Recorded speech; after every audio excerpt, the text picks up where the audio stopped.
Welcome to Unsuitable on Ray Radio, the award-winning financial services and business advisory podcast that challenges your old-school business practices and the traditional business suit culture.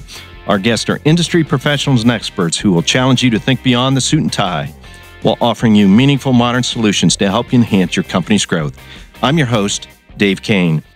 If you are a regular listener of the show, then I'm willing to bet you already know quite a bit about Ray & Associates. And if you might have already checked out some of our articles and videos to learn a little bit more about the topics we covered on Unsuitable. While it might not sound like a lot at first, when you sit and think about it, it's pretty cool that one podcast, Unsuitable on Ray Radio, has done so much for Ray, especially when you think about how it has helped tie together our firm's marketing effort. Thousands of companies and not-for-profits are turning to content strategies to get the word out about their organizations. Today's guest is going to tell us why that is. Since Abbey Kanellakis joined the firm in 2014, she has been responsible for Ray's content, production, and strategy. Today she's going to explain what exactly that means and how businesses, nonprofits, and even individuals can use this strategy effectively. Welcome back to Unsuitable, Abbey. Well, thank you, Dave. Nice to be here again. It's great. We're going to talk a little bit about Content Marketing 101. And my favorite, because I cannot talk numbers. Keep me away from the taxes. They give me hives. You know, maybe we start out with, this content marketing and what you've done for Unsuitable on Ray Radio. You're the person behind the scenes to get everything up and running on the podcast. So you're studying content day in and day out. Yeah, well, and I think it's important to take a step back and kind of realize where my love of content kind of began. I started out in mass communications at Tiffany University getting my bachelor's. From there, it led me into journalism. And I think that was really the hub of what got me started in my love of writing and how I could take that to the next level. I think the most important part was, when I got into journalism, that was when everything started switching with the newspaper industry and they started tanking. I needed a plan B. And so you went plan B? I went to plan B, and so I decided to take up marketing, and that took me to the Toledo Blade, where I was in their marketing department. So I was kind of taking the best of both worlds. And I mean, if anyone has enough content, it's a newspaper. So it's really was taking their content and learning how to market it better, and that led me here ultimately. So it's interesting. You kind of changed professions in midstream, went from the communications business to the CPA business, which has become a communications business. Oh dear God, I never thought I would be working for a CPA firm. In my wildest dreams, you couldn't have told me. If someone would have said that, I would have laughed them. Well, how does it feel to be the content manager, they strategy? Call me the content queen. The content queen? Yes. For a regional CPA firm with 13 offices and over 300 employees. That cannot be an easy task. Oh, I love it. I love it so much. Every day I wake up and I seriously, I know this sounds really like I'm faking it, but I'm not. It is the greatest thing to be able to get to know every one of these 300 employees that we have here and be able to find out what makes them tick and tell their stories, because that's really what we're doing. That's what we do every time we produce a podcast. We are giving them the opportunity to tell their stories and right. why they're passionate about what they do. And I love being able to help put that together and be that champion for them. Right. And listeners, if you take a look on our website, you'll and you drill down to see Abbey, you'll see quite a few articles and blogs she's written on this topic. Take a look at them. They're pretty good. One is entitled, No Time, No Problem, Produce More Content. And the other one is, This Accounting Podcast is Booming.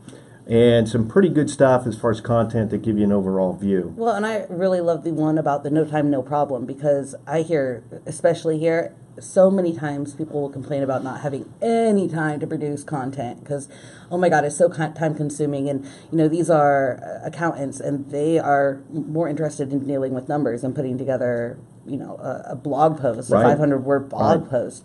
But, they don't have to. That's why people like me are there, so I can get on the phone with them and I can talk to them about what makes them tick, and then I can go and polish it up, make it sound great, get their final approval on it, and push it out. And this is something anybody can do. So you are by design, by your training, a professional storyteller, writer. You can help just about anyone write a blog. I can help anyone write a blog, email, video, script. I can do it all. Yeah, so I've got a blog due next week. I wonder if you can help me. I'm having a little trouble authoring it, and Sure. Maybe you can help. Always offer a little advice. Always happy to help, just for you though. So, Content Marketing 101, Abby, is really where it all starts for businesses. And let's step back for a minute. We hear of our clients do a lot of strategic planning, a lot of succession planning, a lot of IT strategy planning, but we don't hear a lot about marketing strategic planning or content strategic planning. Have you run across any businesses out there that are diving into that side of planning? I belong to the Association for Accounting Marketing, and I can tell you, especially for accounting firms, law firms, this is something that they are paying attention to. And, and even, going back to newspapers, I know of grocery stores that have all kind of embraced this content strategy. They know marketing is important. They want to get their word out. They need to get their brand out. They need to be able to tell their story.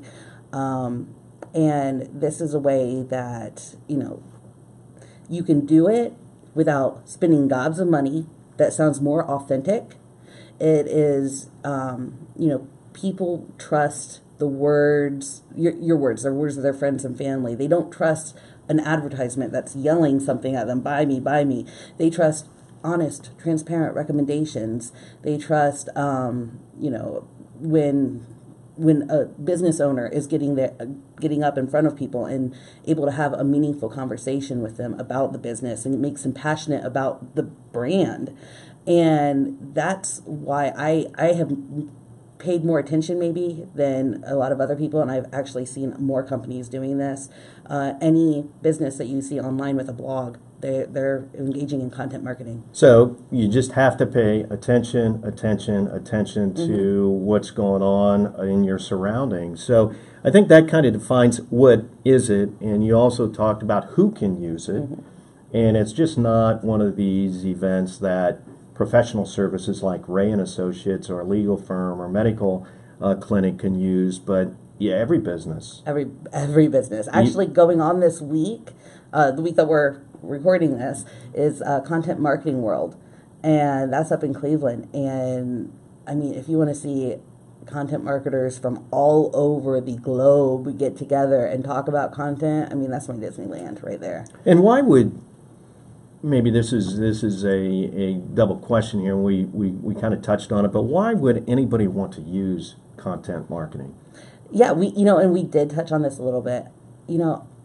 It is a great way to get to know the people behind the company, to know why you are even in existence, to be able to tell portions of your story that maybe not many people will hear. It's not something that you would necessarily write an advertisement about. This is something that happens in your day-to-day that, it's those little magic moments that you're able to touch on and generate that following. So whether you're telling the story in the form of a blog, a podcast, even creating a website, that graphic journey can tell a story in its own. So, it's, I think I'm answering your question. Sure. We have a lot of folks contact us about wanting to start a podcast, and of course we are in about 150-ish of these, so we have a little bit of experience, and plus we have it professionally produced,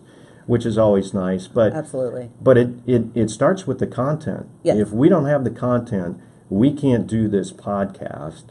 And so my question back to you would be, to get ready for a recording, how long does it take you to put the content together for a 20-minute, 30-minute podcast? Got a feel for that? Well, I mean, are you talking about me putting the content, like, for example, putting the scripting together Studying and everything? the content, deciding what content to use, For how to me, bring it to the show. It doesn't take as much time as you might necessarily think, because I'm leaving that on the subject matter experts, your guests. Those are the ones who I would say, are preparing, but they shouldn't be preparing too much because they're experts in this area. So as long as I have a chance to talk to them and to, really pick their brain and find out what they're passionate about, I can come up with, a script to kind of inlay their story, and then they can take it from there. And I mean, it really helps when you have a tremendous host like you, Dave. Well, gee, thank you. You are most welcome, sir. But again, you have to have your ear to the ground on this because what's out there. Is it the South Dakota v. Wayfair? Is it a not-for-profit seminar? Is it the new tax reform? And then you plug in where you see its best fit. That's your magic. Absolutely, and this is a bigger thing, and I would like to attribute it to my love of journalism, because I am a journalist still, and I am still researching, and I still want to get the truth out there, and I still want to be able to have those conversations with, I guess it would be my clients, which would be you and everyone else in the firm, to find out from them what matters most to the clients that they're working with right now. And then I'm able to use that knowledge. I can do a little bit of research on my own terms, go to some of the other credible sources, whether it's IRS, Ohio Society, try to find other sources to help validate their information. And we can really put a really solid piece of content together that helps them show their credibility in the area, which ultimately is what content marketing is about. That's ultimately my job at the end of the day. Sure. Is to show that you guys know what you're talking about. Because this is, I might be helping you write it, but I'm not writing it. I am not the expert. So anything that I can do to help you soar, I'm happy to do it. But you certainly identify the areas and you go, and that's the thing that you do very, very well is a content marketing strategist. Well, and from a strategy stance, there are other things that we also need to be aware of.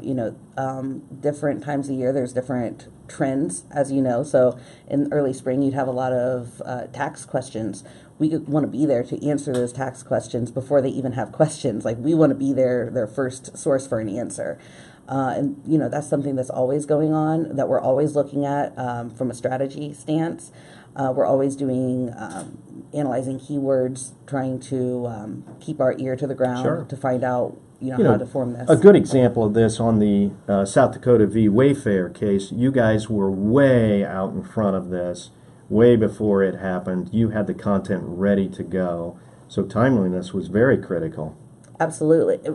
And I can't take all the credit for that. We have a tremendous SALT team here, state and local tax team, and they know what they want to say. They just aren't really sure on how to say it, or how to say it in a way that relates to the business owners that they're trying to reach.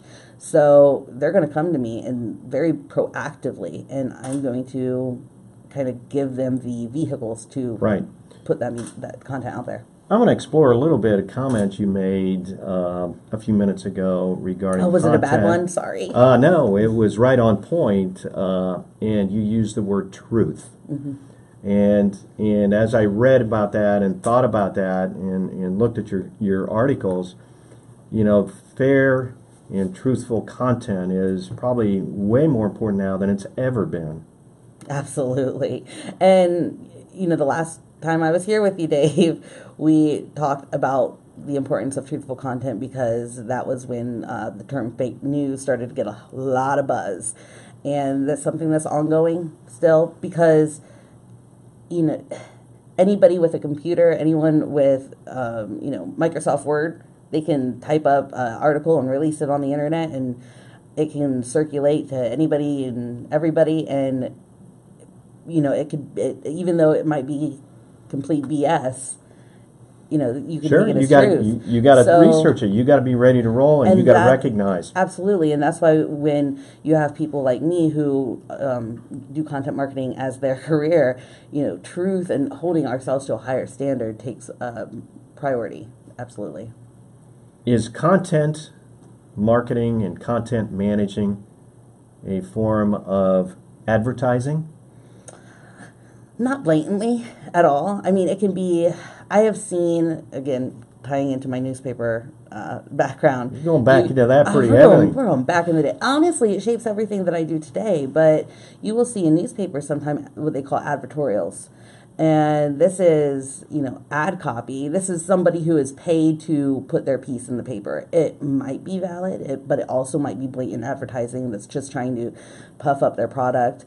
But that's kind of imitating. It's as content marketing. It's not truthful. There's still you still have to be wary of those things, and that's true with everything you do today. You use the term dialogue builds credibility. Tell me a little bit about that.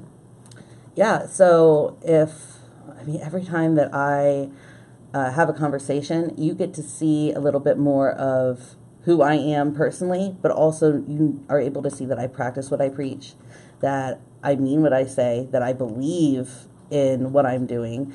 It's the same with everybody in the firm who I work with. They the clients that they work with, they get to see the expertise that they bring to the table. They get to see that they know what they are doing and that they have years of experience to back up their claims that this is, we want to be the trusted advisors. Well, that they're able to demonstrate it on the field, or in the field rather, but they're not able to do that for everybody. So I'm giving them a platform where they can demonstrate their expertise and their credibility to a wider market. So the content is built to identify individual credibility, organizational credibility. Right. Am I on the right track there? Absolutely, you are.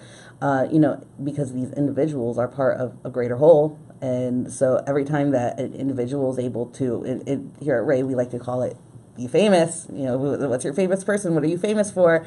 Well, every time that we make one individual famous, it reflects on the organization, and that helps strengthen our brand credibility as an organization. Sure.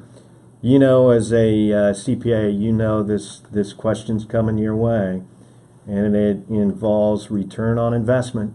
Oh, hell no. As a business owner, and a lot of business owners listen to this podcast. Right. Content marketing and strategy and the infrastructure, that's not a minor investment. You've got to be willing to jump in and do it. Mm-hmm. How do you measure rate of return? That is it is tough. Absolutely, I will give you that. Thank you. That's the first time you've given me a compliment. No, it's not. I told you were a brilliant host. You remember that. Would you say that again? I didn't hear that. Dave, you are a magnificent host. We are so happy to have you. Never go away. Thank you. Now answer the question. You're answering every question but the rate of return. No. We want to know. I will tell you. Inquiring minds want to know. Goodness, can you let me finish a sentence? Okay, so you're right. It's a huge investment, but it does pay off. And when a client comes in and they mention it, when they have a relationship with you, when they want to learn a little bit more of what they heard in a newsletter that you put out, when they are subscribing to your podcast, when they continue to engage with you on social media, I know you want to put a number to it. At this point, the way we have done it here at the firm, there's a lot of trust that the firm has to put in us, and they have seen the results. And they're not always, data driven. Sure. However, that's going to change, and I'll let you know why. Right before you even ask. So we are not only investing in CRM, but we are also investing in marketing automation. And that is one way that we're going to be able to track and put numbers and dollar figures to everything that we're doing, because we're going to be able to see who is clicking, how we are able to generate additional content that serves their purposes, that answers their questions, and you'll be able to see that. There'll be different metrics other than, the traditional return on investments is, what did it put on the bottom line? What's the EBITDA impact? How did it change that? But the metrics are going to be different. I'm itchy again. You're making me itchy again with all these words. It's going to be touches, I believe, right. or the folks that are looking but at the those touches content. have to mean something. That's correct. Right. So, again, hats off to you and your team of putting the content together. This just doesn't happen overnight. I see you guys reading, writing, looking at articles, researching. This is not something that happens at every Wednesday at 3:30 to 5. We're going to do content marketing. And you see us doing those things, and we see you running away from us because we are looking for you to pick your brain and to volunteer you for things like podcasting and videos. And hey, I need you to write that blog post. Yes. How much research do you do that goes into content? Oh, so much. So Percentage much. of your day. Give me how much when you sit down to do. On an average day, I can say easily 20% is probably spent researching. Set aside 20? Absolutely. And that's as I'm writing an article, as I'm trying to look for inspiration, as I'm meeting with people, as I'm talking to people, and then, the rest is spent producing. So give us, as we wind down, give us some ideas or recommendations that you have for a company that wants to, let's say, start content marketing. Okay. First, commit to it. If this Commitment? Commitment. If this is something that you want to do, then, you got to put the tools and the resources in place. That includes the people. Get the experts who are out there. I recommend somebody with a journalist background. I like to talk about how amazing I am, of course, but it really does help when you want to learn more and you want to ask questions and you want to be able to provide your readers with meaningful answers. The other thing that you're going to want to do is set aside the appropriate time for, like you said, for the research, but also to identify what types of content you want to put out there. Don't try to boil the ocean. Start out with a blog. Start out with, something to enhance your website, your web presence, because if you're not online, then you're invisible to so many people. Online is so critical to who you are as a company. So my, first course of action for you would be to create an online presence for yourself, whether that is a blog, social media, you're having great content on your website through your services pages. Make sure it's shareable. So hire a professional, I guess I hear you saying, not, two computers and a phone line. Absolutely. Doesn't get it. Absolutely. But even if you don't have a professional, if you are just, a business owner and you want to put aside, 2 hours a week to just put a 500-word blog post and just publish it online, that is enough.